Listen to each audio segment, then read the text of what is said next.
Hello there.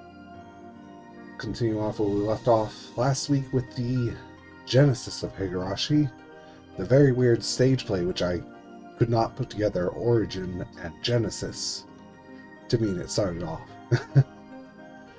Because you had the reporter, who was obviously Tomitake, the police officers, whatnot, and of course the secret organization. Like, just having Rika being a high schooler or a college student threw me off so much more. The ants. So now we begin Outbreak, which was an anime. OVA. Way back when. Probably in, like, what, 14 or something? People are fake. June 27th, Monday, day 1. Wait, 27th? Isn't that a few days after her 23rd? This is the Japan Ground Self-Defense Force. As of 4 o'clock today, we have quarantined the Higurashi region and other surrounding regions as designated by the prefectural governor. We ask that all residents of these areas please remain indoors and await further instructions. Please use your televisions, radios, and the disaster management radio system to stay informed.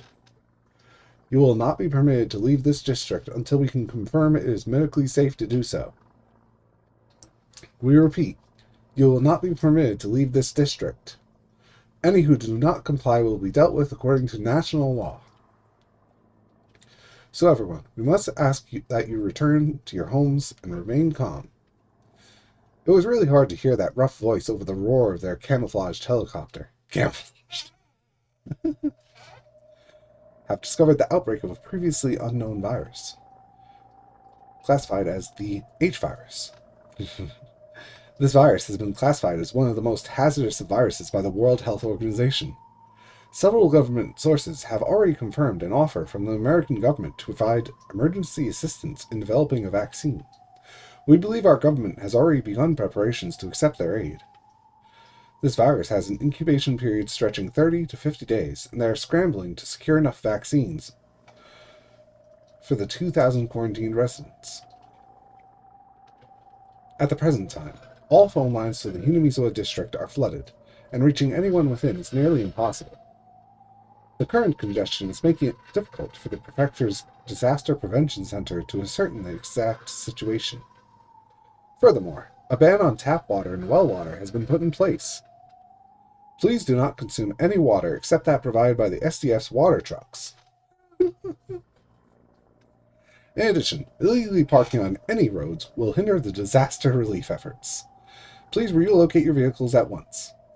Representative Unobara of the Democratic Socialist Party has criticized the avoidance of proper procedures in ordering the dispatch of SDF relief. Representative Umbrella strongly voicing his opinion that this is a step backward toward militarism, which could lead to further isolation of our nation within the Asian political community.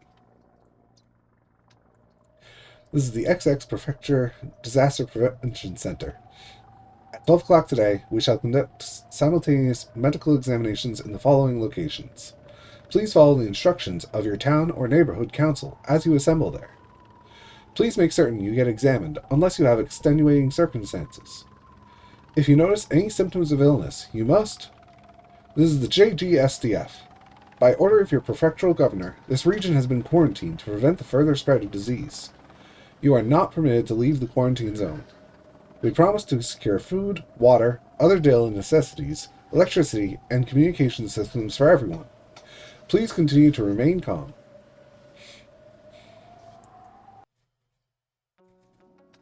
All of a sudden, one day, the peaceful boredom of everyday life was shattered. I doubt anyone woke up today expecting it to be any different from an ordinary early summer morning. The sky was just as blue as ever, and the sun rose just as it always did.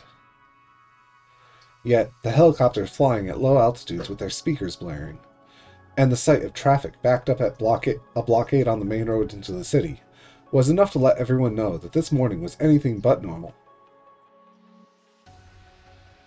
By the time it was broadcast on the morning news, the confusion had already settled down to a degree.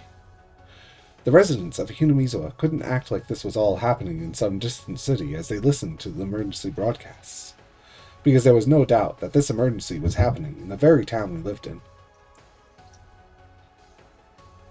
I stirred restlessly in my bed like I usually did before eventually crawling out, and once I came down to our dining room, I found my parents glued to the television, which is where I learned the news, peeking over their shoulders. I wonder just how many villagers muttered the same thing I did at first. What? What's going on? Keiichi, it's awful. Listen, they've discovered a horrible disease here in Hinamizawa, and they've quarantined the whole village. This is terrible. When do you think they're going to let us go? I need to head out for a meeting tomorrow for the event in Osaka. Quarantined? Then we can't go into town either? Looks like it. They said they'd provide food, but this is a real pain. We barely have anything in our refrigerator since today's, when they had that special sale down in Okonomiya. More importantly, what is this virus anyway? It has to be pretty dangerous if they're quarantining the whole region, right? What's going on here? Are we infected too? Shh. They're explaining it on the TV right now. Once the initial signs appear, the following symptoms develop over the following week. Our entire family. No, I'm sure everyone in the village went speechless as that footage played. Wait, they're playing footage? Oh, jeez. Why would they play footage? A small African village was completely annihilated, and the terrible spectacle was almost too gory to look at. Okay, so it's the usual Hinamizawa syndrome then, no? Given the unrecognizable state of the resulting corpses. The people out of this danger's reach were being irresponsible and satisfying their urge to spectate, watching this footage of the harm dealt by this mysterious, heretofore unknown virus. Come here, bugger. But for those of us directly faced with this crisis, it was far too real and far too terrifying. What do you mean people are spectating? You're literally spectating now. I suddenly glanced up at the clock and saw that it was long past time for me to meet up with Rena. I was already late. Normally, Rena would have come to pick me up directly if it was over 5 minutes past our meeting time. But that didn't happen this morning. Of course not. I'm sure Rena's also glued to the TV along with her family right about now. Either that, or maybe she's currently infected with this mysterious virus and is suffering under its symptoms. The moment that thought reached my mind, I started worrying about not just her, but Mion, Satoko, and Rika-chan as well. I ran for our telephone in the hallway on impulse and tried dialing a number, but I didn't even hear the usual dial tone. It made sense. The whole village and the population of those outside with relatives in the area probably went for their receivers all at once, just as I had. It was reasonable to assume that the phone lines couldn't keep up. That left me wanting to visit them, to make sure of their safety in person. But the whole village could be full of pockets of that dangerous virus. Wouldn't it be suicide to barge outdoors in that case? Keiichi, come here. Quickly. My dad was just coming out of his atelier.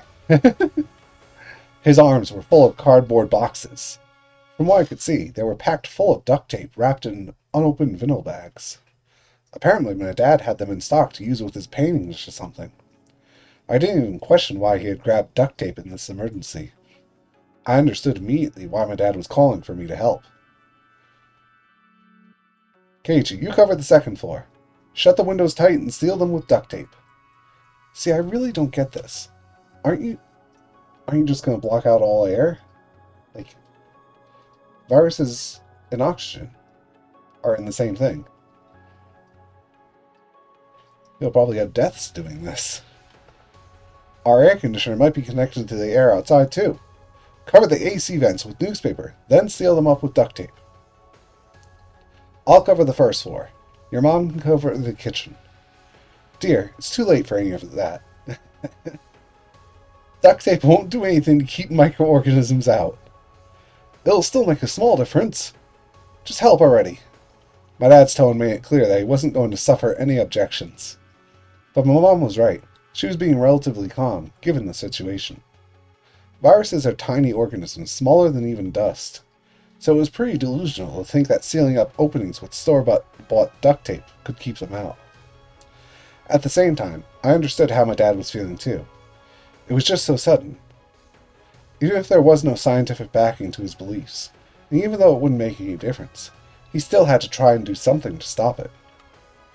That would comfort his mind far more than just sitting in front of the television. Whenever my mom, oddly stubborn, and my father, wildly emotional, start arguing like that, I go up to the second floor to avoid them.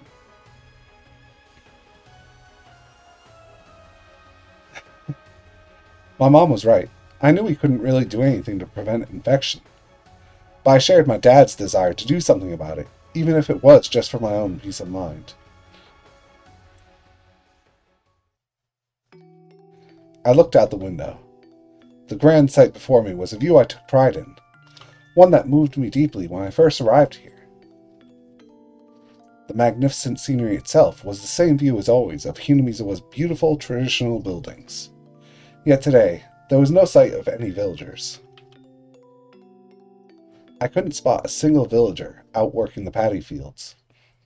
I was certain that the stubborn old farmers wouldn't ditch their work, even today. Ow. But that silly hope of mine was shattered. To be honest, that made me realize I was hoping to find solace in the sight of them carrying on like normal. Even the most stubborn of the village elders weren't out working their fields. Maybe they were afraid of getting infected with the virus. Or maybe they were afraid of another villager thinking they were infected instead. In that sense, my dad's amateur idea of trying to keep the virus out with duct tape might be the more normal response, instead of questioning its effectiveness like my mom was doing. Eh.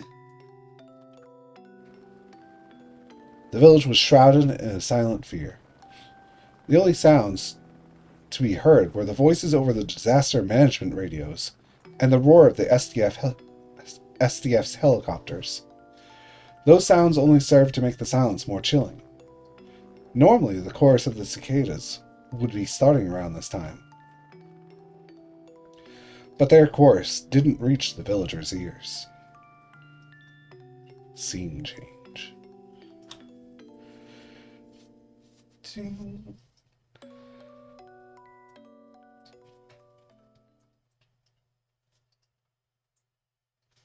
Farewell.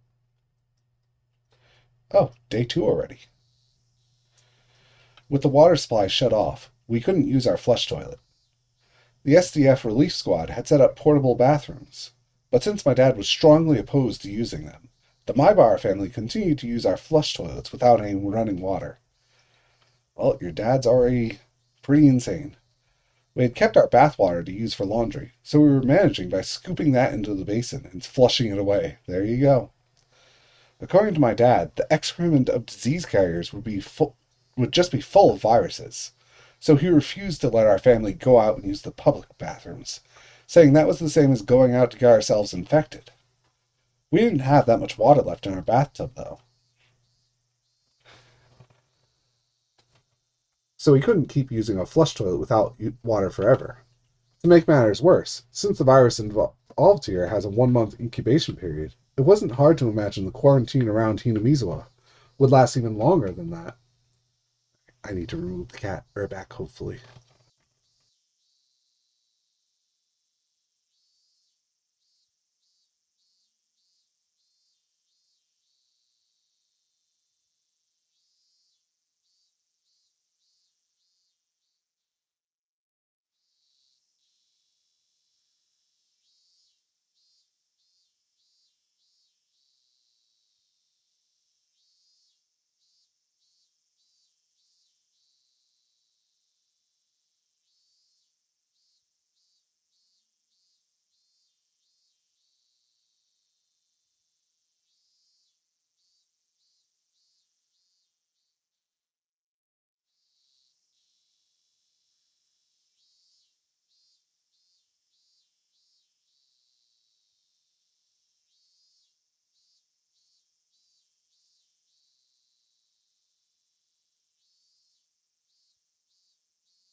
Just about back.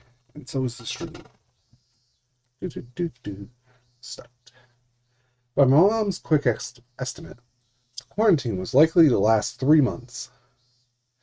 3 whole months. It was the end of June, so the quarantine wouldn't be lifted until the end of September, or maybe even October.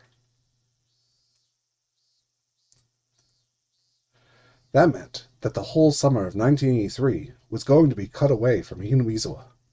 This is literally 1984, man.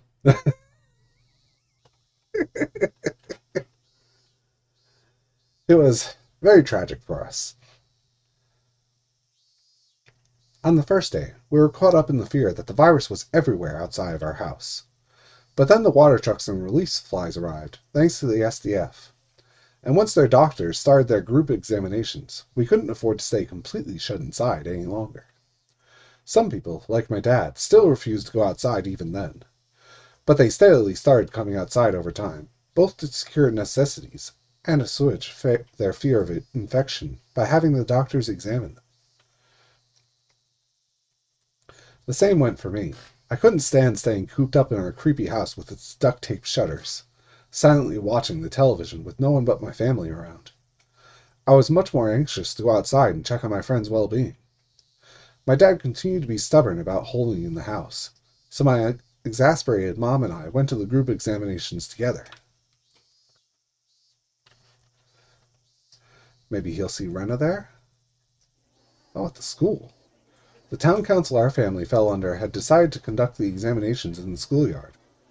Lots of the villagers had gathered there, and we were all lined up according to the divisions used for the council's newsletters. The disparity between the villagers in their normal clothes and the doctors covered head to toe in a white raincoat-like suit was very unsettling. It was clear evidence that they suspected us all of being carriers of the virus.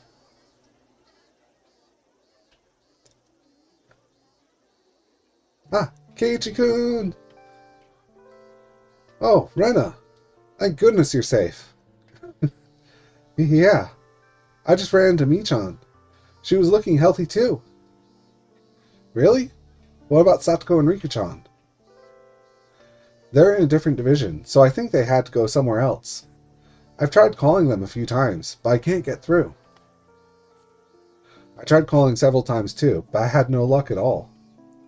I guess the phone lines are just too congested to handle it.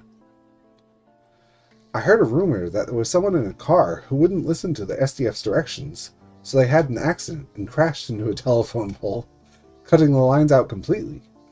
But another person said the government had switched them over to authorized use only, so the average citizen can't use them right now. Conspiracies. Long story short, everyone's confused and the information's all mixed up, huh? Right after I said that, someone smacked me hard on the back. It was Mion. Kei-chan, great to see you're safe. That's my line. I'm glad to see you safe too. Mion made a big show of wiping her tears away, enjoying our reunion after only a scant few days, like 2. There's no need to explain it at this point, I think. But the old customs here meant Hinamizawa was governed by 3 ancient clans, known as the 3 families. Right now, Mion's family, the Sonozaki family, was the head of that organization. According to Mion, the Sonozaki family was already taking the initiative in leading the unified town council to try and settle the whole situation. You don't settle a virus. They were also working together with the government and the SDF, so they had information that regular villagers didn't know about. Mion, be blunt with us. What's going on? Has this virus really infected all the villagers? According to this morning's explanation, the likelihood of that is pretty slim. From what they've said, the infected showed up over in Takatsudo. And hardly anyone lives over there. Wait. All the villagers. Takatsudo? Why would it be slim? Since the quarantine was set up so quick, they're saying they don't think it's reached the Hinamizawa area yet. Why would you say that? If no one lives there, and they're infected, that would mean they got it from somewhere. Once they can confirm everyone in Hinamizawa is clean, Then they're hopeful that they can start lifting the quarantine in stages. I hope that's true. I feel bad for those living in Takatsudo, but it'll be nice if Hinamizuwa's quarantine ends sooner. As long as it doesn't affect me, I don't care. That was when Mion gave us a sharp look. Then she grabbed my head and Rena's, pulling us in close to her own. Then she whispered so quietly that only we could hear. But I don't think we can be that optimistic, actually. I'm able to use a radio myself, you know? I modified mine to pick up transmissions from the police and the SDF. From what I'm hearing there, this isn't that simple. After all, Hinamizuwa is a pretty isolated village, all by itself here in a mountain range. They don't have a clue how this virus managed to transmit itself here from overseas. So far, none of the infected people the government has discovered have any history of traveling out of the country. So now they're investigating the travel history of everyone in the village, wondering if there might be another carrier. So you're saying that someone got infected while in a different country and brought this back to our village? Yeah, apparently there's some leeway in its incubation period. They can't rule out the chance that whoever brought it here is still incubating the disease. Also, there's no guarantee that the person ever traveled abroad at all. There's still a chance they got infected when they came into contact with the carrier from outside the village. By my guess, the quarantine zones won't be limited to just Hinamizuwa. Worst case is, the quarantine could extend to the prefecture, or even to this whole part of the country, or even the whole world. How can this be? Also, this is just between us, but there's talk that this one might be different from the African killer virus they mentioned on TV. What do you mean? The H virus? I'm not sure either, but some of the chatter I'm picking up on the radio suggests that they suspect this whole virus crisis might be caused by an endemic virus disease named Hinamizuwa, the H virus. You mean some killer virus has been hiding in Hinamizuwa for years? Carried by ants. I'm not sure either. The only thing I do know is that there's an old legend still passed on around here that talks about something impure rising from the swamp and attacking the village. Makes you wonder whether something's risen up out of there again. But Michan, if that's true, then we can rest easy. I mean, the village wasn't wiped out all those years ago, right? Which means it's far less lethal than the virus they're talking about on TV that wipes out whole villages. According to the myths of old Unifuchi, anyone possessed by the impurity from the swamp became a demon. In the end, the villagers couldn't do anything, and they were at their wits' end, until Yashiro-sama descended before them and pulled a Deus Ex Machina. Which means the village couldn't escape that disaster, until a miracle occurred. Exactly. If not for that miracle, the village would have been wiped out. It seemed there were a lot of older villagers who believed this whole virus commotion was Oyashiro-sama's curse. I could see them here and there going through rosaries and offering prayers up as they begged for forgiveness. That commotion would settle down if Rika-chan, the reincarnation of Oyashiro-sama, would just deny that it's the curse. My granny's trying to explain that to the people from the SDF right now. Well, I doubt outsiders can understand what Rika-chan means to this village. Yeah. The superstitions aside, it would be a relief to see Rika-chan and Satoko myself. That's right. Hinamizuwa has a unique religion that worships the guardian deity known as Oyashiro-sama. Central to that faith was the legend of Oyashiro-sama's curse, so there were a lot of villagers conflating that curse with the current commotion. That was why everyone wanted to see Rika Furude, who is considered to be Oyashiro-sama's reincarnation, alive and healthy, and hear her proclaim that this commotion had nothing to do with Oyashiro-sama. It was the first emergency situation of this manner that the village had faced. No one had yet to recover from the shock to their heart, and they wanted something to cling to. But even if the village was ruled by superstition, it was still a part of modern 20th century Japan. So of course they wanted to respond calmly without mulling about in confusion. So many had decided for themselves that as long as they saw Rika Furude safe and sound, then they would regain their composure. That also meant that if they couldn't see Rika Furude, then they would remain lost in their superstitions.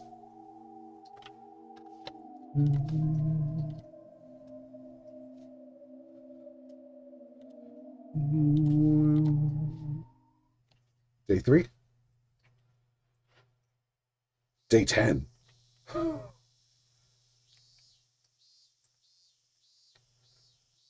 Without school, I had completely lost my sense for what day it was. I know that feeling. It's more the date than the day of the week, though. So the television programming was all that barely maintained my sense of daily life. For the first few days, the television only covered what they dubbed the Hinamizawa virus outbreak, and the resulting quarantine. Once the 10th day had passed, the news only mentioned it when something special was happening. As far as the public was concerned, some minister or another hadn't cut his golf game short when the Hinamizawa crisis happened or something. Oh no. So they quibbled over that, which led to queries into his secretary's salary or something. His secretary? Why does the secretary matter? All completely pointless stuff. So long as it wasn't brought up in the news, society probably deluded themselves into believing the virus crisis was resolved. I couldn't help but realize how coldly society gorged itself on the misfortune of others. By this point, most villagers had gotten over their hesitation to go outside, at least to collect supplies and such. Lately, Mion's been wondering if it's not just our village being quarantined, but Okonomiya as well. We didn't have to go into town to shop, and some had started joking that it was much easier with water and food all being delivered for free. I'd forced a smile at that time, but I couldn't shake the sense of entrapment brought on by the quarantine lasting 10 days already. The same went for Mion. She sounded light-hearted and carefree on the surface, but Mion couldn't shake the anxiety from her expression either.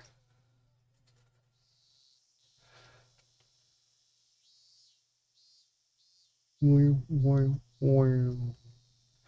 the way things were, staying at home wasn't helping. Didn't hear the sound effects much quieter for this game.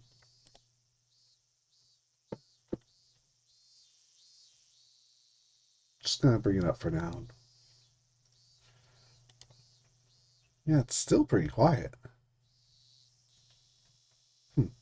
Okay. With the way things were, staying at home wasn't helping. If I was at least talking to someone, I could distract myself. I even started volunteering to help carry the plastic tanks of drinking water, excited at the chance to see my friends by the water supply. Of course, it wasn't like it was fun, though. When we saw each other, we only shared our anxieties. But even so, it was still far better than huddling under a blanket all by myself. Kei-chan, you look well. Got any strange spots?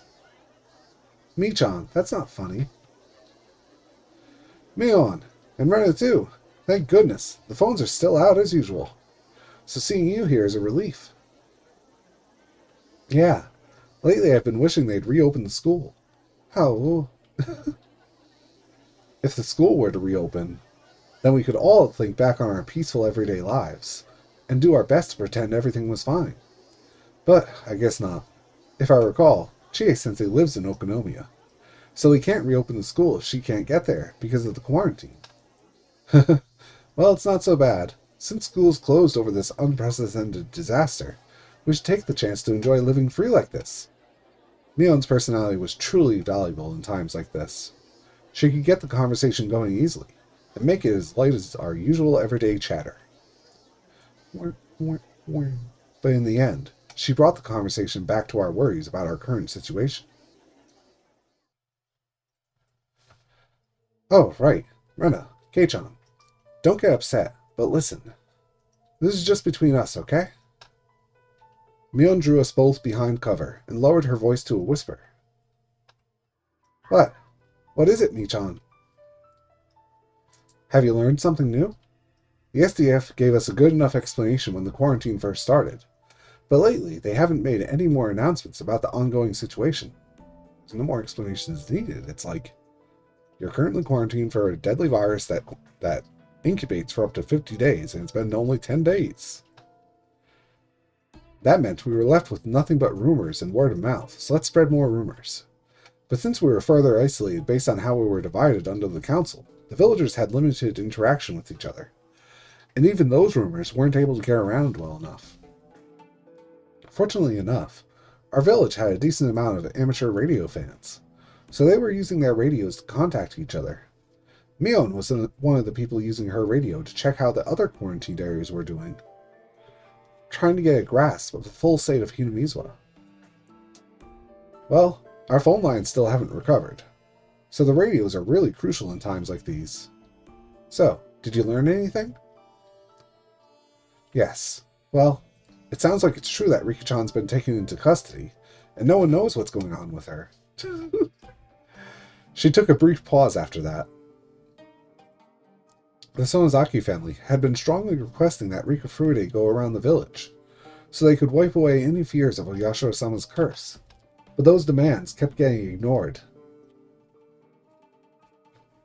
The SDF didn't want a carrier traversing the village and spreading infection, so they kept each council area strictly isolated, and so none of the villagers could find out how Rika Furude was doing, which only stirred their anxieties up even more. If anything were to happen to her, the reincarnation of Oyashiro-sama, then that could only mean one thing: the end of the village, as passed down in legend. That fear had finally reached its logical conclusion.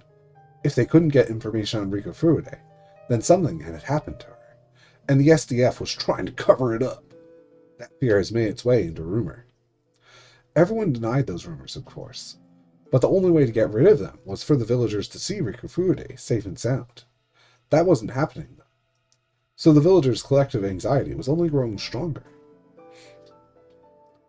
What do you mean no one knows how Rika-chan's doing? Are you saying Rika-chan got hit by the virus? Shh. You're being too loud. I don't know if it was the virus, but either way, she was taken into custody by the disease control squad, and she hasn't been seen since. No one knows if she's safe. Several different people witnessed her being taken away, so that's certain at least. What about Satoko? When did that happen? The day of the quarantine. And Satoko-chan? She lives with Rika-chan, so... Well, if Rika-chan fell victim to the virus, then as her housemate, Satoko would have... I don't have any info on that. Oh, what a nice coincidence. Figures. The elders of the village may care about Rika-chan, but they've never wanted anything to do with Satoko. Do you think Satoko-chan was taken into custody too? Who knows? No one saw her, so who cares? Doesn't sound like it. Though I think it's just basic disease control to suspect infection in anyone living with an infected person. From what I'm hearing on the radio, only Rika-chan was taken in. Satoko wasn't, apparently. Also, this part sounds kind of strange, but... Strange? What is it? Yeah. So, you know how Satoko's parents were in favor of the dam being built, right? And how afterward, they died in an instant due to Oyashiro-sama's curse. You're talking about the rumor that Satoko-chan and the Hojo family are cursed and hated by Oyashiro-sama? Yeah, so it must be Satoko's fault that Rika's sick. Yeah. There has always been a horrible group of people that said living with a cursed person like Satoko would cause her taint to pass on to the holy reincarnation, Rika-chan. I called it. And now those people are starting to say this is Oyashiro-sama's curse, that Satoko's to blame. What? That's stupid as hell. Those jerks will blame Satoko at the drop of a hat. Of course it's nonsense. But people in the other areas are starting to say they might be able to quell Oyashiro-sama's anger by binding up Satoko and sinking her into the swamp. Yeah, murder. And they're talking like they believe it too. No way. Are we savages now? I thought we were civilized. It's only been a week since our daily routines were broken. And we're already talking about drowning people in swamps? Rena's indignation was justified. But thinking back on it, Hinamizawa was possessed by such strange beliefs long before this whole virus commotion. Yeah, like religion. Hinamizawa had never shown any proof it was a civilized land. The people there simply acted that way, but once you tore away the facade, they quickly revealed themselves as adherents to some truly bizarre delusions. Almost water time. Judging from your expression, Mion, you're not going to tell us this was some joke all along, right?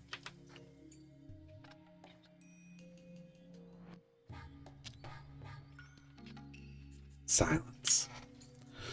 Mion's silence and downcast stare affirmed it as true. Of course, I've told them they need to calm down over the radio. But they're not listening to me at all.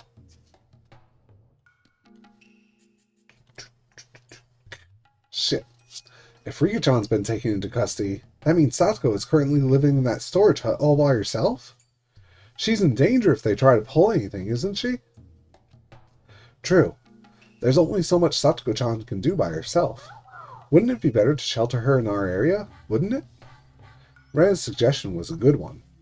If we left Satoko alone like this, then those caught up in those wild fantasies might go after her.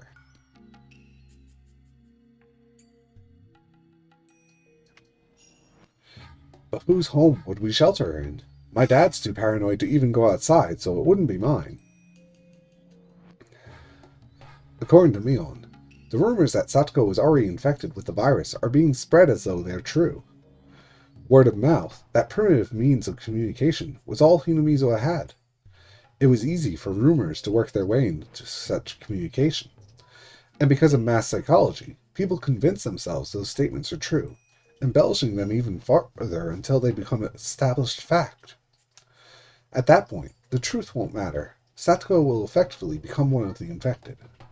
Once that happens, whichever home takes her in will face the same treatment. It went without saying, but Mion's home, the Sonozaki family, were already on bad terms with Satoko and the Hojo family. It would be extremely difficult for Mion's family to shelter Satoko. What about my family? My mother would probably understand, but considering the fact my father is still obstinately refusing to expose himself to the outdoors, I couldn't imagine him taking Satoko in. Yeah, I know it's impossible for your families. So if we do end up sheltering Satoko-chan, I'll shelter her in my home. Don't worry, I won't let my father voice any objections. I had no idea why, but Rena held control of her family's finances. So if she got serious, she could make her father give in. It made me sad that I couldn't stick my chest out and say my family could too. And I hated that she just assumed it wasn't possible. But I couldn't do anything about that. It's not like that pride would matter in this situation. Alright. If we can make contact with Satoko, we'll talk to her, tell her to head to Rena's home. I wish I could reach out to her myself, but from what you've told us, Mion, it sounds like the area around Satoko's home is dangerous. That's because there's a lot of strong believers who live around there. Around a shrine, who would think it? But to be honest, Satoko's not the only problem. Depending how it goes, both of you two could be in trouble too. 'Cause you're outsiders. Mion's eyes grew even sharper, looking back and forth between me and Rena. Even though she was worried about Satoko, the chill in her gaze was enough to shred the naive thought that at least we would be safe. Damn outsiders in our village. I mentioned this the other day, right? The rumors that this virus might be indigenous to Hinamizuwa. Those rumors are starting to gain a lot of traction. Some are even saying every villager has probably been infected for hundreds of years. But that's just crazy. If that were true, then people would have been dying every day way back when. Well, the ones insisting on that argument have an interesting idea. They're saying that the virus remains stable and harmless so long as you stay in the village. They go even further, arguing that the families who have lived in this village for many, many years are all born with an immunity that keeps them safe. What a good coincidence. I don't get it. So what? Are you telling me they're saying that people like Rena and I, who moved here from outside, are at risk because we don't have that magical immunity? That's exactly it. They're saying our harmony or whatever with the virus is collapsing because of the people moving into Hinamizuwa. And that's making the virus go crazy in everyone. Boy, I sure wish we just quarantined the whole village at all times rather than just right now. Nah. You're not telling us you believe such an outrageous idea too, are you, Michan? Of course not. There's no way I'd fall for anything that sounds that crazy. But for some reason, everyone else believes it. I don't get it at all. Normally, no one would ever believe such stupid nonsense, except when they do normally. But these past few days, those weird ideas and rumors are being passed around like they're just common sense. You know, like when Tomitaki gets murdered and everyone's like, well, it's because he keeps coming to the village and leaving. I've been listening on the radio since the very first day, but lately the villagers are believing weirder and weirder stuff. I don't know if it's mental stress or trauma or whatever, but calling it that is optimistic at this point. These lies and rumors are running rampant, but no one is doing anything to stop them. If anyone tries, they could be treated as one of the infected too, so let's be quiet. Otherwise, they might be damned supporters. It's getting really awful around here. Something's not right with people, so watch yourselves. Ren and I were both left speechless by Mion's desperation. It was clearly a good thing that we weren't able to listen to what she was picked up over the radio. Thrust into these abnormal circumstances, their frustration had reached its peak, and that, along with anxieties and fears founded on faith, were producing new rumors one after another. And it was steadily approaching the point where someone would have to be sacrificed in order to clear those rumors away. Judging from Mion's expression, we were already approaching that critical moment. That was the moment I first realized it. That there was clear hostility in the looks the villagers gave us as we talked to each other. Apparently, it wasn't just my imagination either. Rena was quick to pick up on that too. Keiichi-kun, protect yourself, okay? Yeah, I don't like being distrusted just because of stupid rumors, but it's best not to fuel the fire. Yeah, Rena, Kei-chan, you two should avoid going outside unless you have to. Also, make sure you don't go out alone. And seal your home up tight. If anyone says anything inconsiderate, don't provoke them, no matter how frustrating. Got it? The hostile looks I felt from time to time were too much to pretend I just imagined them. The cursed customs of a village that had avoided contact with outsiders for centuries weren't about to be brushed away by a scant few years of civilization.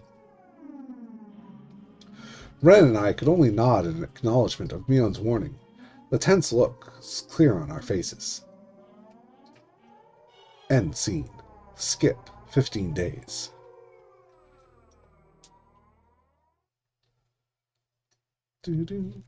Oh. No? Showa 58 HQ, General Affairs Division, Section 1, E34. Emergency 34, you say? Director of Disaster Relief, Hinamizuwa Region. Evacuation orders. Emergency. The Director of Disaster Relief is to evacuate the disaster relief units immediately. During evacuation, units are to follow the directions of the National Institute of Infectious Diseases.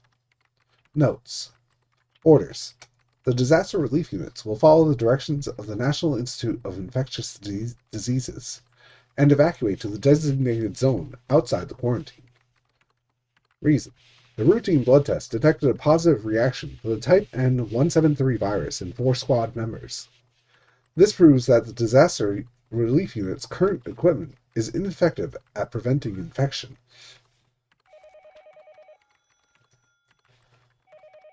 Same thing. 35. Commander of the 738th Equipment Test Company. Dispatch orders. Emergency. The 738th Equipment Test Company is to deploy immediately with Version 13 disease prevention equipment under the command of the Director of Disaster Relief, Hinamizuwa Region. Notes. Your orders, as of today, will be placed under the command of the Director of Disaster Relief. The test company shall follow the Director's orders and deploy on site immediately. Your mission, peacekeeping in the quarantine zone. Remarks. Discharge of firearms will be authorized under the enclosed conditions. Do we have the conditions? Oh. Alphabet Project Board of Directors. Regarding the virus, classified as a Category C neuroparasitic virus. There it is. What follows is an explanation of its properties. Of all the viruses that infect the human nervous system, this one demonstrates extremely strong compatibility with mankind. Also, due to the difficulty in identifying symptoms in the infected, its existence was not confirmed until the modern age. According to the unofficial investigation conducted by the UN in 1948, over 99% of the human species contains this parasitic virus within their brain. Furthermore, it has been pointed out that it is likely this virus has been with humanity from the beginning. As that all suggests, this virus is extremely well integrated into the human body, and the host is unaware of the parasite. This makes the virus very similar to other microbes within the human body, such as Escherichia coli, which is commonly known today. However, the problem with this virus is that we have identified the possibility of this virus interfering with the host's brain's functions. This virus makes its host amiable to other hosts of the same strain, and it directs its host to be antagonistic towards hosts of different strains. The UN investigation has discovered several hundred strains that would be classified under this virus, and another shocking fact was uncovered as well. The distribution map of these strains, oddly enough, matches up with present-day national borders and religious distributions. Furthermore, it's suspected that each strain of this virus is deeply involved in shaping the foundation of its host's behavior and personality. So the theory stands that the unique traits of this parasitic virus are responsible for several tendencies generally attributed to race and nationality. In other words, this virus is theorized to be indirectly responsible for all patterns within societies, personalities, and the cultures of different ethnicities and nations. The first to uncover the existence of this virus was a German doctor within the Nazi administration, and it is theorized that this discovery led to the administration's massacre of particular peoples. The UN Secret Investigation Committee has identified the possibility that this virus has indirectly led humanity to commit its most heinous atrocities. And they called for the extermination of this virus by committing more atrocities. That call being held back by the fear that such an objective could trigger ethnic cleansing. Gasp! As a result, all research on the virus was perpetually prohibited in 1955. And they elected to discard the records of that research. This meant humanity would perpetually embrace this parasite, and prohibit the further discovery of its existence as well. However, several countries continue to research the virus on their own in secret. Since there has been no exchange of information between these, the state of the research in other nations is unknown. Here in Japan, a research team was founded in secret by a group of medical schools in the late 1960s. Their research is the foundation for these current studies. America has caught wind that this virus is the cause of the most recent incident, and they will be planning to steal our research. We must not respond to their attempts to claim that research, disguised as offers of aid. Furthermore, amongst the strains of this virus, strain 173 is a rare variety, which displays extremely dramatic symptoms. As I've already explained, traditionally, this virus is extremely compatible with the human body and is totally unnoticeable. Yet the 173 strain causes dramatic alterations within personality within several days of infection.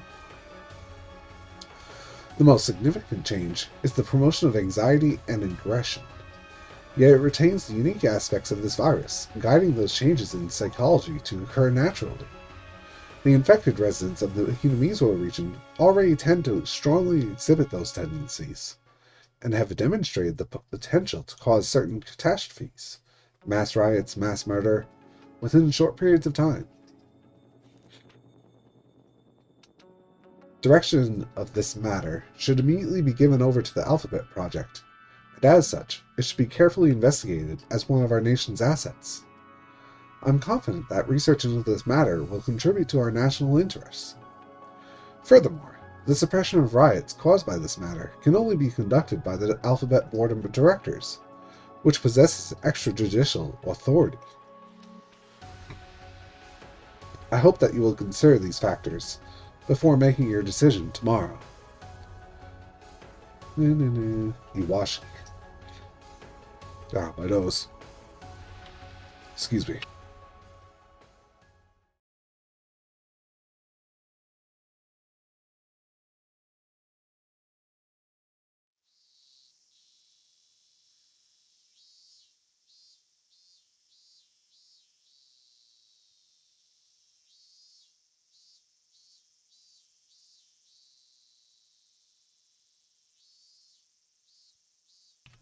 Excuse me. Oh, my throat. It's like sometimes I can't breathe. As the disturbing atmosphere towards outsiders like the Maibauer family grew stronger, there was another change that fanned the anxiety of the villagers. The SDF had been supporting the villagers' unstable lifestyles, as well as providing mental support, but they had suddenly disappeared from the village. The elders, who hated standing around in long lines before the water supply trucks, had already lined up early. But no matter how long they waited, the trucks weren't showing up. At first, we made the generous assumption that something had delayed them.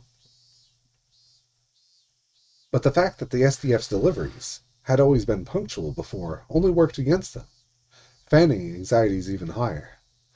Once it was long past the scheduled delivery time, the morning line grew steadily longer, and the anger they felt at the water trucks for not arriving grew into anxiety, and finally into fear.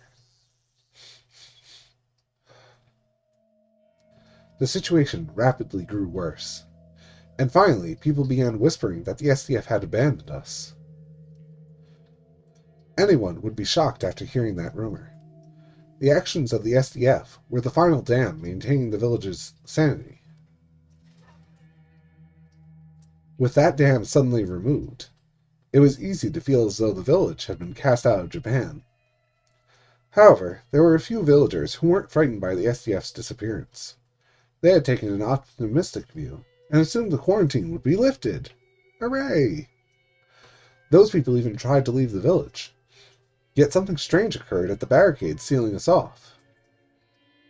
Instead of the personnel clad in white raincoats that had been manning the barricades before, there were soldiers blocking the path, wearing much tougher-looking camouflaged gear that was more like a spacesuit. They even had an armored car parked behind them, too.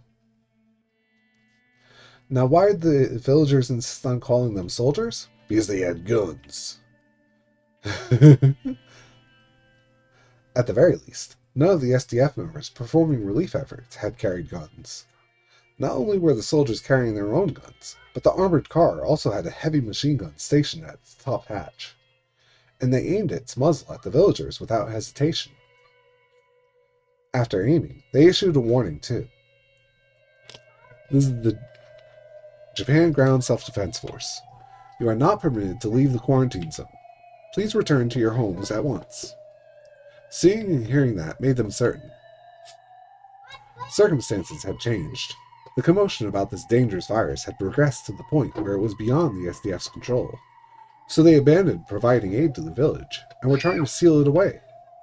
That gave way to anger at the nation, who abandoned their relief efforts, and even greater fear at the idea that things had progressed that poorly. The villagers tried demanding an explanation of affairs from the soldiers, but they fired live ammo without remorse, intending to intimidate, and announced that they would target their legs next if they did not leave immediately. The villagers then scattered like spiders and fled back to the village.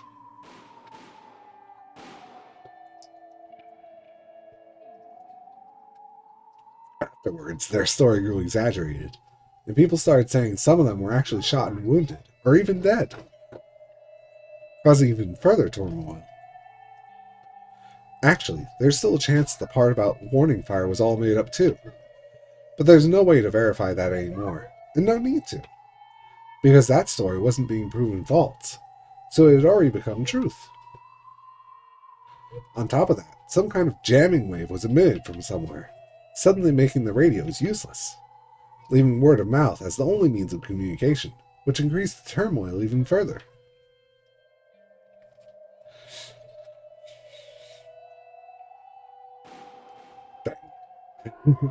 That day, the first gunshot rang out in the village. We couldn't know for sure if the soldiers trapping us in had fired on a villager, like the rumors suggested, or if some villager had fired their hunting rifle. But as that gunshot roared through the village, the whole population fell away from the law and order of civilized Japan.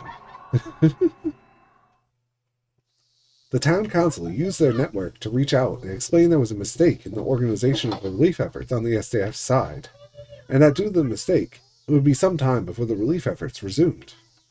They also asked the villagers to help one another until that time. Had that message been sent out before such great anxiety spread throughout it, then they might have been able to improve things a little. But it was all too late. Even though the SDF had ceased supplying food and water, every house had at least some stored up. However, no one knew how long this delay of provisions would last. The noxious, heated air permeating the village was steadily robbing people of their sanity. Time to become looters. Fearing that some insurgent might descend upon them in search of food, the shopping district had banded together and armed all the shops, forming their own neighborhood watch.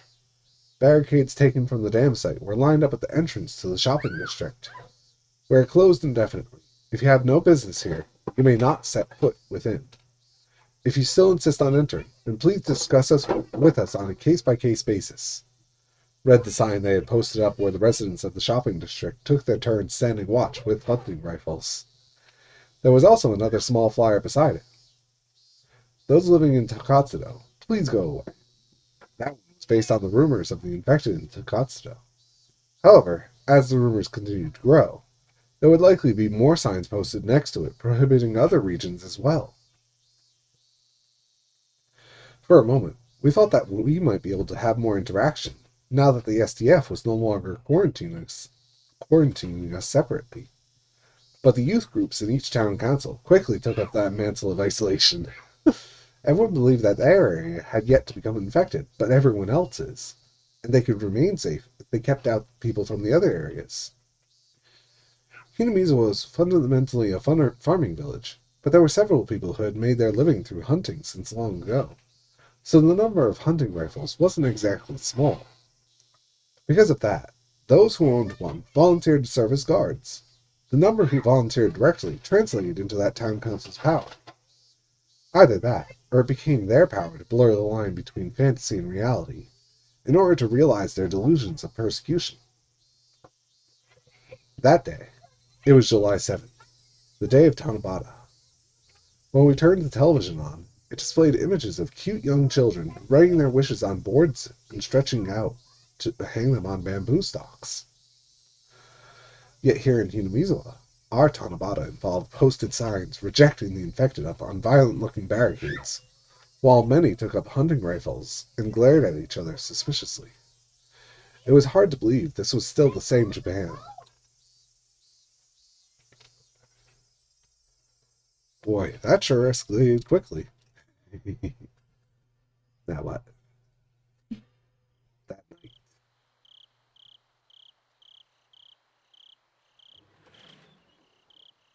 Late at night, my mother visited me. She was clutching an envelope in her hand. Keiichi, just now we received a letter for you, Keiichi. A letter? To me? I snatched it up at once. It read, to Keichan, from Mion. What was this about? And during such a dark time? According to my mother, the doorbell rang, and by the time she reached out our front door, it was shoved through the gap. She could have just come in if she went out of her ways to visit. So the fact that she avoided doing so, and left only a letter, had me feeling a tinge anxious. Though considering the abnormal state of the village lately, it made sense that Mion would be careful about trying to make contact. All the talk of this being an indigenous virus, or being Oyasho-sama's wrath, would ultimately end with those people suspecting the outsiders who had moved into town recently. The whole Maibara family was made painfully aware of that lately. Even before opening this letter, I could understand that things had reached the point where Mion, as the Sonozaki, couldn't visit us in broad daylight anymore. And yet, the contents of this letter quickly informed me that that was still a naive point of view. To Keichan, be careful. The idea that we should make an example out of the Maibras and Ryugus is gaining more strength in our council area. I know it's a really crazy idea, but they've already been driven to the point where they'll be consumed by fear if they don't sacrifice someone. I was only able to argue otherwise the first few times, but starting several days ago, if anyone tried to object, they argued that person was covering for the infected because they were infected too. Now no one's putting a stop to this talk of lynching you all. It was fine back when they were evenly split between the virus supporters and the Oyashiro-sama's curse supporters, since they'd both just argue incoherently with each other. But lately, the curse supporters are gaining ground. It won't be long before they're leading the whole group. Why don't you just bring up, hey, if they're bringing up sacrifices, maybe they're the ones who were infected all along. If my granny were well, she'd never allow such a riot. But she actually came down with a fever a few days ago. Now she can't get out of bed. Some of my relatives have started spreading rumors that it's the infection, so I'm losing my ability to speak at the council too. Like, if I'm not careful, they could sacrifice me as well. With the position I'm in now, it's going to be hard for me to speak on behalf of your and Rena's family anymore. I could see that Mion's writing had steadily grown more hastened and sloppy as it went on. I didn't even have to ask to understand how she must have felt. I think it's dangerous to stay in Hinamizawa any longer than this. At the very least, if we stay shut up in our homes like this, then sooner or later we'll be murdered. So I'm planning to escape the village tomorrow night. The SDF is blocking off the perimeter, but the Somozakis have secret tunnels, and one of them exits out beyond the quarantine. Me and Granny are the only ones who know about these tunnels. I wanted to wait until after she recovered, but that doesn't look possible anymore. My granny just told me to leave her behind and run. My granny is saying that this is a return to the ancient legend of demons coming out from Oyufuji Swamp. Right now, all the villagers are possessed by demons, and they're going to start murdering each other. In those legends, Oyashiro-sama managed to calm everyone down, but before they were able to do so, the blood-soaked conflict they produced resulted in a massive number of casualties. Bleed, bleed. They're going to kill us all.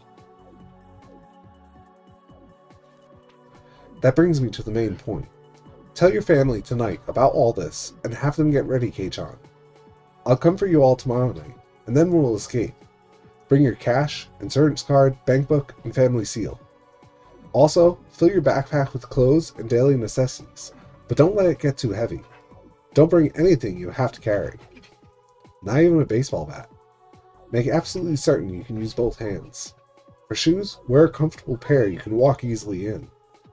I'm sending the same layer to Rena as well. This might seem like it's coming out of the left field, so I doubt it feels real to you just yet.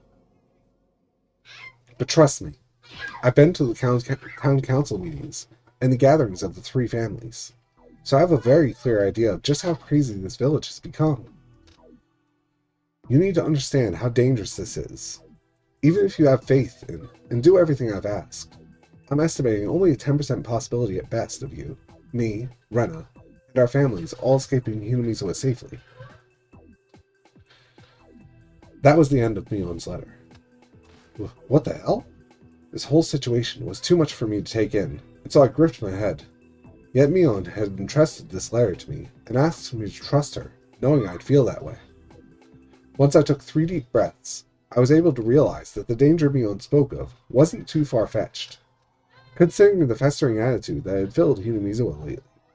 What she had written here was unmistakably true. At the same time, that made me fear for Satoko. It made sense that the letter didn't mention Rika, who the SDF had in custody, but there wasn't a single word written here about Satoko, who had been left in this village all alone. The only names on it were mine and Rena's. There's no way Mion could have forgotten about the club members, so there's no way she'd forget to mention Satoko. So then why? Terrible imaginations assailed my mind, each of them trying to suffocate me. That's right, Mion already mentioned her. She told us there were those who seriously believed that Oyashiro-sama's anger would subside if Satoko was offered as a sacrifice. No way. Satoko... I shot up from my seat. and the metal bat leaning against my bookshelf fell down, stopping against my feet. It was almost like it was telling me to take it with me. That was when I heard a gunshot. If this had been a normal, peaceful day, I would have assumed it was some kid having fun by setting off firecrackers or bottle rockets. But because we were in such an abnormal situation, I didn't make those wrong assumptions, encouraged as they were by times of peace. One of the club members takes a bullet for the team. What? I opened my curtain and strained to peer into the darkness when I heard another gunshot. It sounded like it was even closer this time. I thought I could hear someone shouting something nearby. Oh jeez. Suddenly our doorbell began ringing frantically.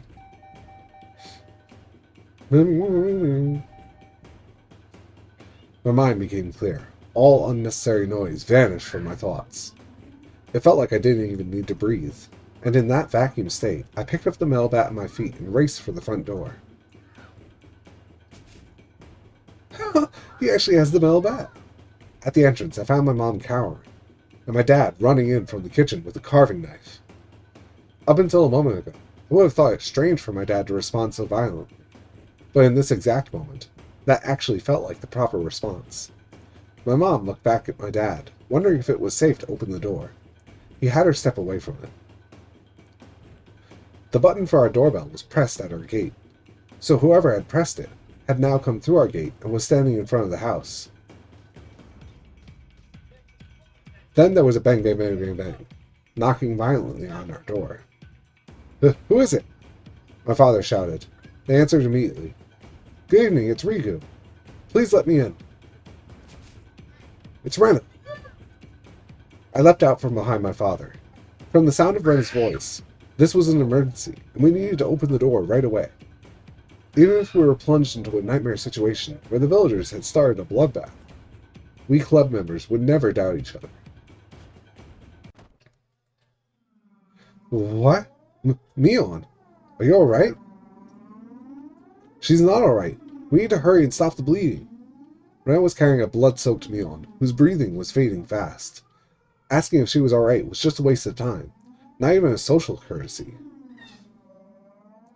After that cry from Rena, we carried Mion in past our door and laid her down on the floor.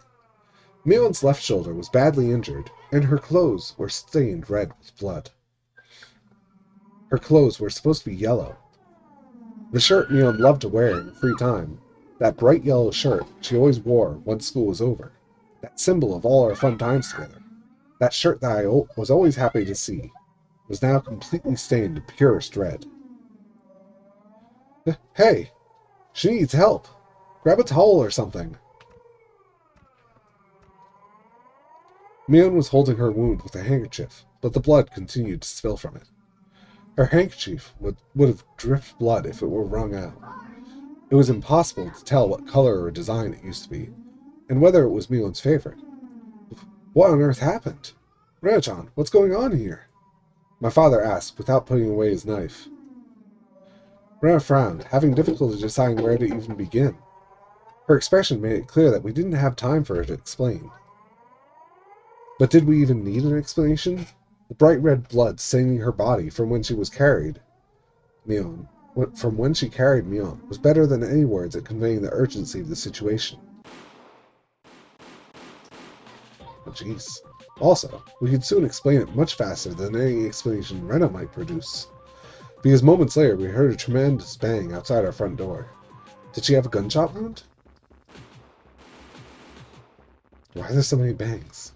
We realized the situation without a moment to spare. She was shot. Someone had shot her outside our house. Ooh! Rena spun around at the sound of that shot, all while raising the huge hatchet she carried in one hand, even while carrying Mion. I gripped my bat and chased after Rena, my feet still bare. I didn't even hear my father calling for me behind us. Rena! Rena leapt on someone standing at our front gate, ruthlessly splitting his head open with her hatchet. The moment was unbelievable, and all too short. Rena easily brandished her huge hatchet at another man and threw it at him with tremendous force. A silver glint of moonlight flashed off the blade as it soared into the man's face.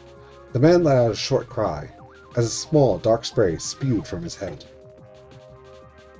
My understanding of typical social morals made my brain want to shout, "What are you doing, Rena?" But I also wanted to know who was such a threat that they warranted this reaction.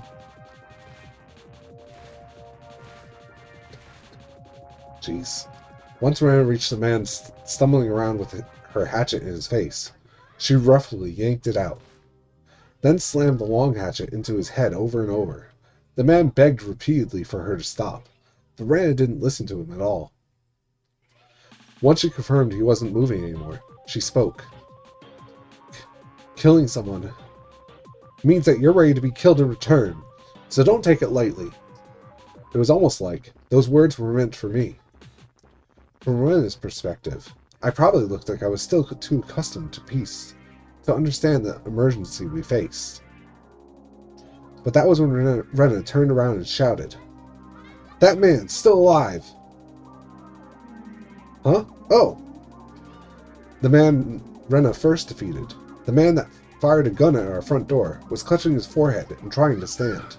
He was already injured so badly we could probably let him go. But that thought was probably just me clinging to peace. Rena didn't have that thought at all. The man was holding his head with one hand, but his other was still holding his hunting rifle. The threat this man posed wasn't dealt with if he could still pull the trigger on his gun. Hurrah! The thick lump of metal swung into him once more. This time, the man's head cracked open. Rena turned back and glared at me.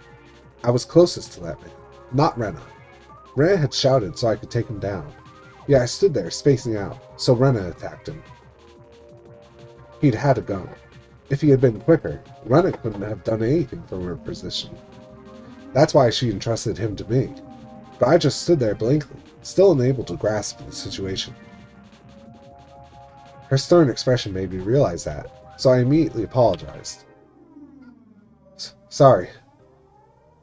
It's fine. Just hurry. Rena yanked her hatchet out of the man's head and picked up his gun with her other hand. Even if you don't shoot, a gun can still be used to frighten opponents. Ugh. Right. That's fine. Just hurry up and get ready to run. Huh? Didn't Mion say she'd come tomorrow in the letter she wrote? There goes my false sense of security. Oh yeah, but tell me, what on earth happened? I asked Rena as we ran back to my front door. You got a letter from her too, right, Keiichi-kun? Michan brought the same letter over to my house. What? That was when the neighborhood watch discovered her and shot her. Michan hadn't done anything to them. All she did was deliver a letter to me and they shot her. They said the Ryugus were infected, and anyone interacting with them was an ally of the infected, but they decided that all on their own, and they shot her for it. Michan hadn't done anything to them, but they didn't care, and they shot her anyway. Rena's eyes were full of anger and sadness as tears spilled down in her cheeks. There wasn't anything I could say to her while she was possessed by those powerful emotions. When we returned to my front door, Mion had been given a towel for the blood, and my mother was with her, helping her put pressure on the wound. My mother was all shook up. The only medicines we kept in the house were Band-Aids, headache medicine, and cold medicine at best. We didn't have anything to help treat a gunshot wound. Renee came back into our house with more blood splattered on her clothes and staining her hatchet. Given the commotion that just happened, my father understood everything once he saw the hunting rifle in Rena's hands. Once Rena understood that he did too, she spoke. Sir, if we don't flee this place right now, we'll die. My own father was already murdered. Just now. He tried to save Michan, so they didn't even hesitate. They shot him as easily as if they were driving off crows. I can't believe it. I can't believe it. Mion's mouth opened feebly after hearing Rena's screams. I'm sorry, Rena.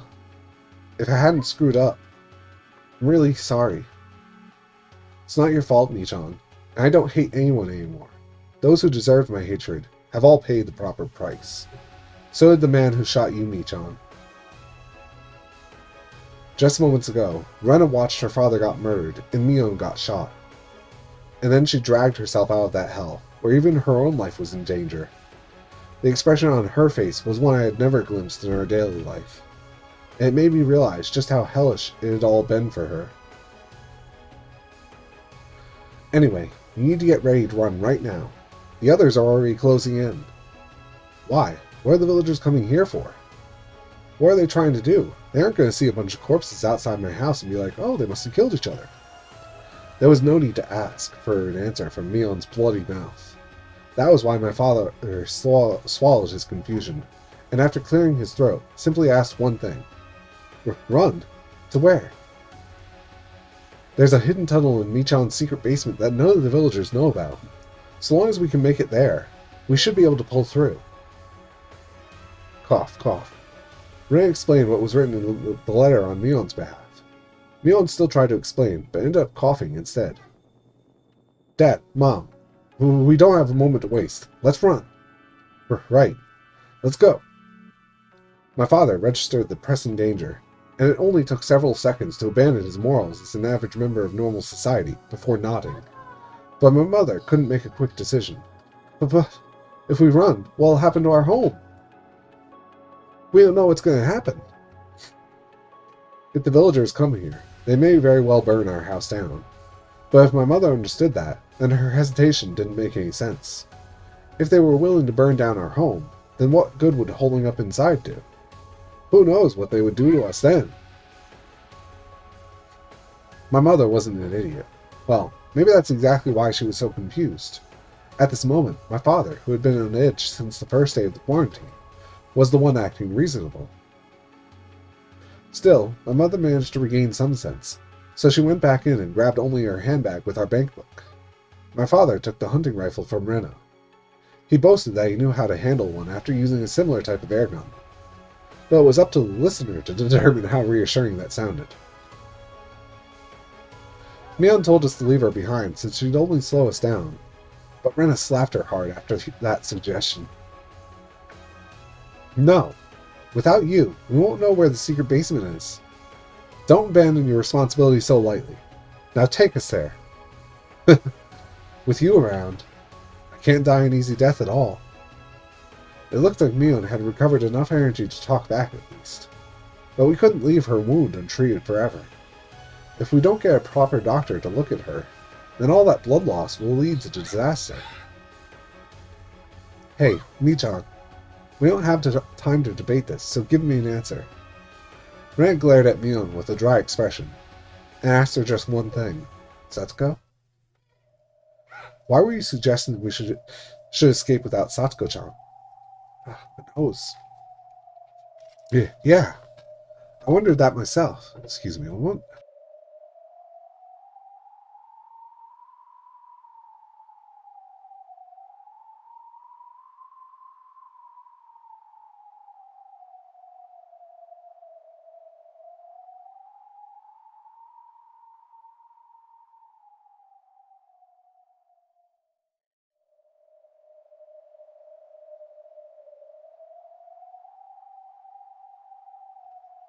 Yeah, I wondered that myself. What's going on with Satsuko Mion? She's in a worse position than me and Rena, right? We can't just leave Satsuko behind. Satsuko's... water.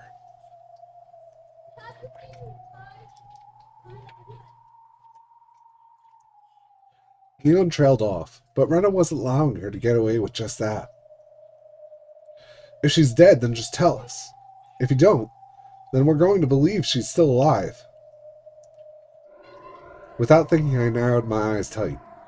That image of the worst possible outcome crossed my mind more than once or twice. There's no way Mion would ever forget about Satsuko, yet her name was absent from the letters she wrote us. That left only one possible reason. Even I was able to imagine why. But I couldn't put it into words. She's already at my house. Satsuko's been taken away by those rioters from before. They said they were dragging her to Onifuchi. Apparently, they're going to spend 3 days submerging her, according to the rituals passed down in the village. So she's alive? She's still alive then? At least for now? Ren and I both latched on Mion at once. However, neither of us had any thought of blaming Mion for nearly abandoning Satsuko. Mion used the information she was able to gather as a Sonozaki to make a logical decision, and after bitter deliberation, she decided she wouldn't be able to save her. I couldn't do anything. I couldn't do anything about it. The council's officials took the lead, and after they added the shrine group, the youth group, the neighborhood watch, and other volunteers from the village, their numbers swelled past 100 people. The watch is close with the hunting club too, so they're armed with at least 20 shotguns and rifles. Everyone keeps spouting Yashiro-sama or Yashiro-sama, like they've all been possessed. There's no mercy left in them. If I tried to protect Satsuko, the villagers would have shot me to death without hesitation. Like they did to you, and to my father? Mion nodded bitterly as tears spilled from her eyes. She wept at her own lack of power to stop them, and for the lost lives of the villagers who still tried to uphold justice. I don't understand why. Everyone was normal just 3 days ago. They were reasonable then. But they've gone mad in just the past 72 hours. Their eyes are bloodshot, and they have lost all reason. They didn't go crazy just because the SDF left. They were crazy before then. The killer virus isn't what's scary now. It's everyone in the village. I have a few thoughts. This virus, it isn't one that drives people to death, but one that drives people to madness, making the villagers become demons one after another. Just try retracing the legend of Yashiro-sama once more. Yashiro-sama is the only one who can resolve this situation, and her reincarnation, Rika-chan, is nowhere to be found. Besides, Yashiro-sama was a god anyway, right? They weren't human, were they? There's nothing we humans can do. Nothing! Calm down, Mion. I crouched down, and even knowing it would aggravate her wound, I held her head tight and let her hear my heartbeat. Thank you. While Ren and I were taking it easy without realizing what was going on, you were working hard behind the scenes to try and stop the rumors. I'm sure that's why the village wasn't swallowed by madness until today. If it wasn't for your hard work, the inevitable tragedy we face today would have consumed us long ago. So thank you, Mion.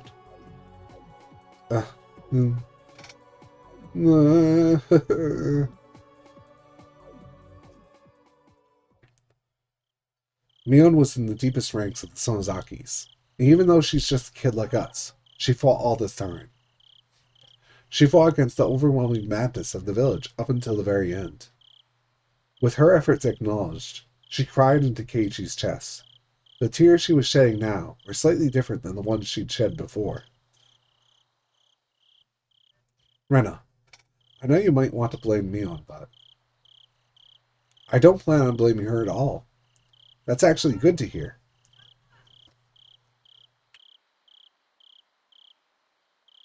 Rena said casually. She's a strange one, though it feels like the bigger the gamble, or the more dangerous the situation, the more composed she gets. Just like a blue flame.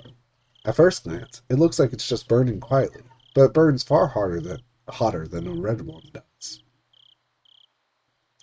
That's why I answered in turn. Yeah, that's true. This is good news, without a doubt. Yeah, it's great news. I mean, Satsuko-chan's alive. On top of that, we know they'll keep her alive for another 72 hours. That's fantastic to hear. I mean, she'll be in the swamp, so... The bat I had been gripping began to grow hot in my grasp, almost as if the bat had been immersed in a blazing fire, the heat stinging the palms of my hands. Yeah, I know, Satsushi. There's nothing to fear when even you get serious. One hit from this will smash their heads in. Keiichi, don't tell me. You're planning on rescuing Satsuko-chan? Dad, take Mom and Mion and escape through the secret exit. Ren and I will handle the rest. Keiichi! I'm sorry, ma'am. Please take care of Michan. Also, don't take your eyes off of her. Michan doesn't play fair and likes to steal the spotlight. So she might try sneaking off after us, even though she's badly wounded and in a lot of pain. Treating me like I'm dead weight. Judging from Mion's current state, she didn't really have the energy to do that, but she'd never be so heartless as to silently watch us head off. Mion absolutely would try to follow us and provide backup, even if both of her legs were falling off. But we can't allow Mion to die. We're not going to lose a single one of our friends. We won't let that happen. And Mion is our leader. Without her, there'd be no one to wrangle us wild horses together. Besides, she's also the only one who knows how to escape from this village. Keiichi! Don't give me such a sad look, Mom. At times like these, you gotta send us off with a smile. Dad, I'll meet up with you later at the Sonozaki house. Keiichi, you two should come with us. You can't face them alone. Sir, I appreciate the sentiment, but it's already too late. See?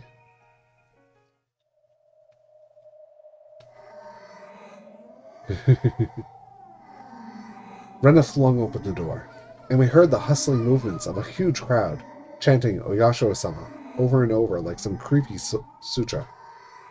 We wasted too much time dawdling. If we were all in top condition and ran at full speed, then we would have had the option of running away from here like my father suggested. But since my father wasn't used to thinking like we do in our club activities, he was a move behind. So long as Mion was heavily wounded, we needed someone to buy time for them to take Mion and escape. And a normal person like my father, who still hadn't steeled his resolve after we were driven into this corner, wasn't going to be useful in the fight. The only ones who could fight were the club members thoroughly trained by Mion, who were able to release their limiters and grasp the severity of the situation instantly.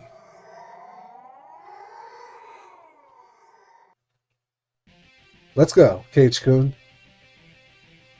Right, let's go take care of this real quick.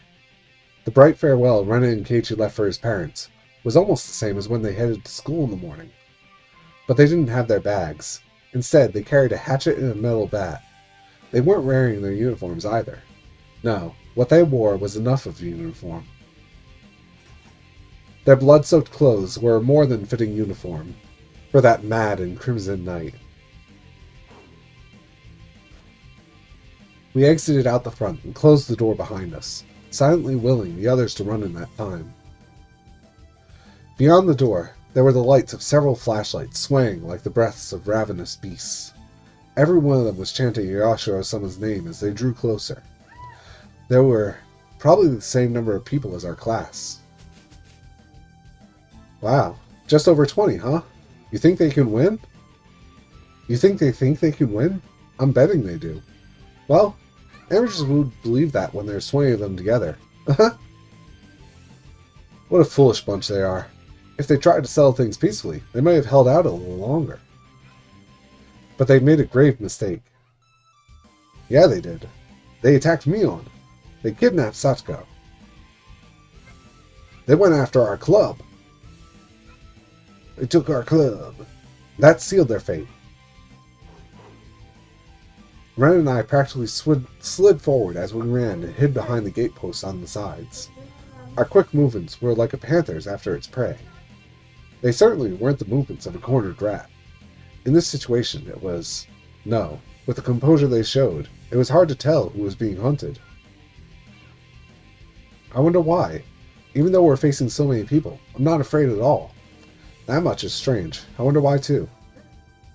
Probably because we're crazy, too. If there was a world of dreams and daydreams, then in some other world, we must have already fought against much, much more powerful, frightening, and vast numbers. Yet we still overwhelmed them.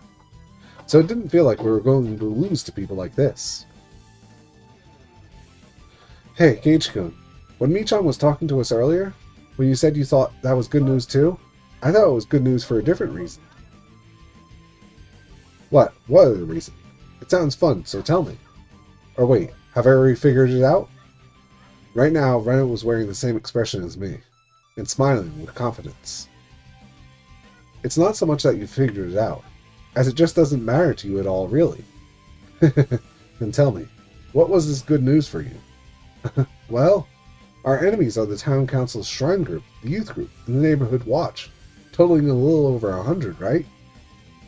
On top of that, there's a hunting club with about 20 rifles. Good grief, luck is totally on our side, isn't it? Because there's only 100 to face.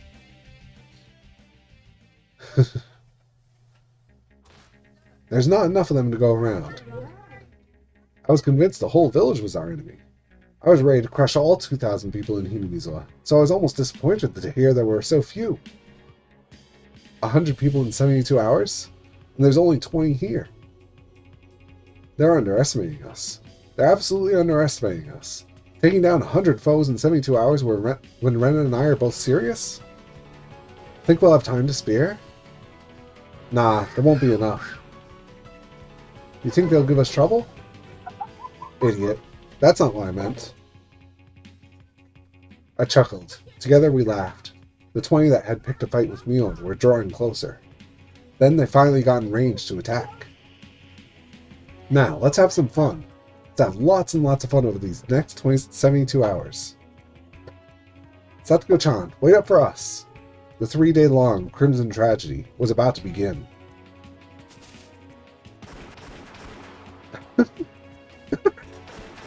Who are these people?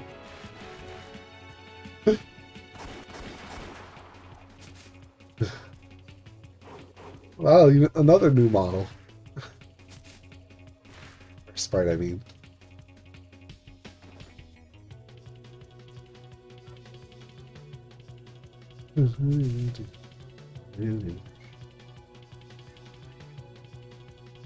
How much?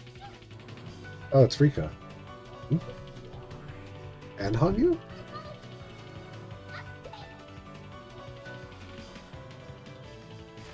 I guess they're just skipping all this stuff.